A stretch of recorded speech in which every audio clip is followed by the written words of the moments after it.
Hello everyone, কেমন আছেন সবাই? আশা করছি সবাই ভালো আছে। আপনারা দেখতে পাচ্ছেন আমাদের বগুড়া ঐতিহ্যবাহী উত্তরবঙ্গের রাজধানী, যেটাকে বলা হয় বগুড়া শহর। আমাদের এখানে যে মেলাটা লেগেছে, তাঁত ও শিল্প বাণিজ্য মেলা, আমি মেলায় গিয়েছিলাম, তো ভাবলাম যে একটা ভিডিও করি। আপনারা দেখতেই পাচ্ছেন এটা মেলার বাইরে গেট দেখালাম, মেলার ভিতরে ঢুকতেই এই লোকটা আসলে ফুলাচ্ছে এগুলা। আসলে মেলাটা দেখে আমাকে অনেক ভালো লেগেছে। মেলাটায় অনেকে আসছে, আনন্দ উপভোগ করছেন। এই মেলাটা আমাদের প্রতি বছরই লাগে। তো আসলে কর্মব্যস্ততার কারণে যাওয়া হয় না, বিধায় ভিডিওগুলো তৈরি করা হয় না। তো আজকে সময় পেলাম, গিয়ে একটু ভিডিও তৈরি করলাম। দেখতে পাচ্ছেন অসাধারণ গেট সাজিয়েছে। আসলে মেলাতে অনেক লোকজন আসে, আর এইটা আসলে কর্মদিবসের দিন ছিল দেখে মেলায় একটু ভিড় কম। মেলাতেই পানির ফোয়ারা লেগেছে, অনেক বাচ্চাদের বিনোদন, খাবারের দোকান, প্রসাধনের দোকান, ব্যাগের দোকান, আচারের দোকান, কি নেই এখানে। দেখতে পাচ্ছেন এটা নাগরদোলা, কত সুন্দরভাবে ইলেকট্রিকভাবে চলাফেরা করে। আসলে এখানে এসে বাচ্চারা খুব মনের দিক থেকে তৃপ্তি পায়। বাচ্চারাই তো আসলে আগামী দিনের ভবিষ্যৎ, যার কারণে এই বাচ্চাদের নিয়েই ভিডিওগুলো তৈরি করা। এখানে দেখতে পাচ্ছেন কি সুন্দর একটা জিনিস, সবাই সঙ্গে সেলফি তুলছে। তো আসলে সব মিলে আমার কাছে ভালো লেগেছে। কিছুক্ষণ মেলায় ঘোরাঘুরি করলাম, একা একা গিয়েছিলাম। তো আপনাদের কেমন লেগেছে অবশ্যই কমেন্টসের মাধ্যমে জানাবেন। আসলে মেলা বলতে অসাধারণ একটা জিনিস। এখানে অনেক মানুষের মিলন মেলা হয়, অনেক কিছু দেখা যায়, অনেক কিছু পাওয়া যায়। এটা হচ্ছে আচারের দোকান লেগেছে। এবার আমি বলেছিলাম এখানে আচারের দোকান আছে, আইসক্রিমের দোকান আছে, আরও অনেক কিছু দোকান এখানে আছে। এটা নৌকা, এটাও একটা নাগরদোলা।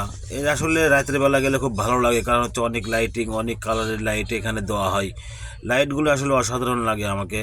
তো মানুষ দেখতেই পাচ্ছেন কেনাকাটা করছে, ঘোরাফেরা করছে। আমিও তার ব্যতিক্রম নয়, ঘুরে ঘুরে একটু ভিডিও করলাম রাত্রেবেলা। তো রাত্রেবেলা আসলে মেলাগুলো দেখতে খুব ভালো লাগে, অনেক চারপাশে সৌন্দর্য থাকে। এখানে হচ্ছে ব্যাগের দোকান লেগেছে, আসলে দাম অনেকটাই হাতের নাগালে আছে। এখানে ঘর সাজানো প্রসাধনী আছে, অনেক প্লাস্টিকের ফুল টুল দিয়ে দোকান সাজানো। আসলে এখানে আসলে স্বল্প রেটেই জিনিসগুলো পাওয়া যায়, যার কারণে আমিও গিয়েছিলাম। তো এখানে দোকানদারের মোমেন্ট দেখলাম, দোকানদারের সাথে কিছুক্ষণ দুটো একটা কথাও বললাম। খাবারের দোকানে জিজ্ঞেস করলাম, বেচাকেনা নাকি এদের খুবই কম, বেচাকেনা নাই, কাস্টমার নাই, এই জন্য এনারা একটু হতাশ। তো আমি আরও দুই একজনকে জিজ্ঞেস করেছি, ভাই বেচাকেনা কেমন? এনারা বলছে বেচাকেনা কম। তো মেলা আসলে দিন যাবে, মেলা নতুনত্ব চমক আসবে। এটা আসলে আইসক্রিম বানাচ্ছে। তো আমাকে এই জিনিসটা দেখে খুব ভালো লেগেছে, আইসক্রিম বানানোটা। তো এই ভাইকেও জিজ্ঞেস করলাম, ভাই বেচাকেনা কেমন?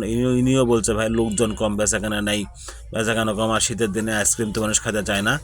তো ওই সব মিলে আসলে আমার কাছে মোটামুটি মেলার ভিতরের অংশ, মেলার চিত্র, মেলায় মানুষের ঘোরাফেরা আমার খুব ভালো লেগেছে। তো আপনাদের যদি ভালো লাগে থাকে অবশ্যই কমেন্ট বক্সে জানাবেন। এখানে আসলে আপনাদের মেয়েদের, আমাদের ছেলেদের প্রসাধনী, মেয়েদের প্রসাধনী সামগ্রী সব কিছু এখানে আছে।